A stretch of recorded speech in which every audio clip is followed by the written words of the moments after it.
நான் கடையிலலாம் பார்த்துட்டு நான் நெனைப்பேன், லட்டு பண்ணுறது கஷ்டம் இல்ல, நெறையா வேலை தானே கொள்ளும் அப்படின்னு நான் நெனைப்பேன்.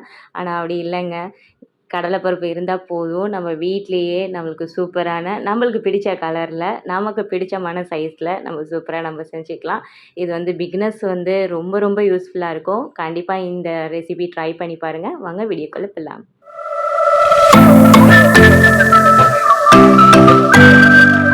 நான் ஒரு மாவணி அளவுக்கு நான் கடலைப்பருப்பை எடுத்து ஒரு 2 மணி நேரம் வந்து நல்லா வாஷ் பண்ணிவிட்டு ஊற வச்சுருந்தேன். இப்போ இதை எல்லாமே தண்ணியை நம்ம ஃபுல்லாக ட்ரெயின் பண்ணிவிட்டு மிக்சியில் தண்ணியெல்லாம் சேர்க்காம நல்லா வந்து ரொம்ப கொரண்டு இல்லாமல் ரொம்ப நைஸாகவும் இல்லாமல் நம்ம வந்து அரைச்சி எடுத்துக்கலாம்.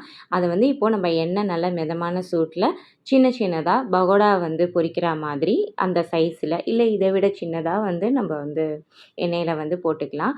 போட்டுட்டு இது ஃபுல்லாக நல்லா கிறிஸ்பியாக ஆகிற மாதிரிலாம் விடவே கூடாது.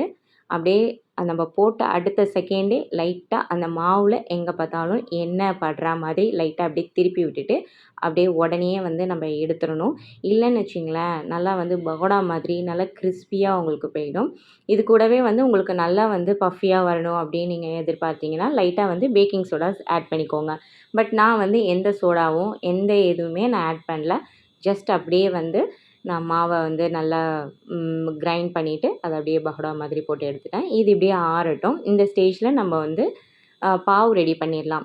எந்த கப்பில் நீங்கள் வந்து கடலைப்பருப்பு எடுத்தீங்களோ அதை அப்படியே டபுள் மடங்காக நீங்கள் வந்து சீனி எடுத்துக்கோங்க.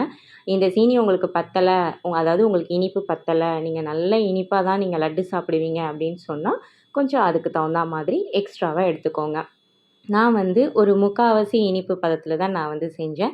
இது கூடவே கலர் சேர்த்துக்கோங்க, ஏலக்காய் தட்டி போட்டுக்கோங்க. நான் வந்து 1 டேபிள் ஸ்பூன் அளவுக்கு நெய் சேர்த்துட்டு மீடியம் ஃப்ளேம்லேயே வச்சு நல்லா நுரைச்சி வரப்போ நான் டெஸ்ட் பண்ணேன். லைட்டாக கம்பி பதம் அப்படியே அந்த அந்த இது அப்படியே ஒட்டி அப்படியே லைட்டாக உடையணும். அந்த பதத்துக்கு வந்தோடனே இப்போ நம்ம பகோடா மாதிரி நம்ம வந்து பொரிச்சு வச்சுருந்தோம் இல்லையா, அதை ஜஸ்ட்டு ஒரு மிக்சியில் போட்டு ஒரு 2 பல்ஸ் விட்டு அடித்தோன்னா நல்லா பொலன்ட்டு பூந்தி மாதிரி உங்களுக்கு கிடச்சிரும்.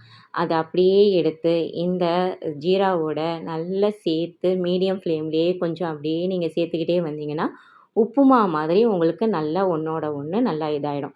இந்த ஸ்டேஜில் கிஸ்மிஸ்ஸு முந்திரி பருப்பு எல்லாத்தையும் வந்து நல்லா நெய்யில் தாளித்து விட்டு ஆட் பண்ணிவிட்டு கொஞ்சம் ஆறினோடனே நம்ம கை பதம், அதாவது சூடு வந்து நம்ம கைப்பதம் தாங்குற மாதிரி இருக்கிறப்ப அழகாக உங்களுக்கு வேணுங்கிற ஷேப்பில், அதாவது சைஸில் நீங்கள் அழகாக உருண்டை பிடிச்சு மேலே வந்து முந்திரி பருப்பை வச்சு எடுத்தால் சூப்பரான உங்களுக்கு லட்டு ரெடி.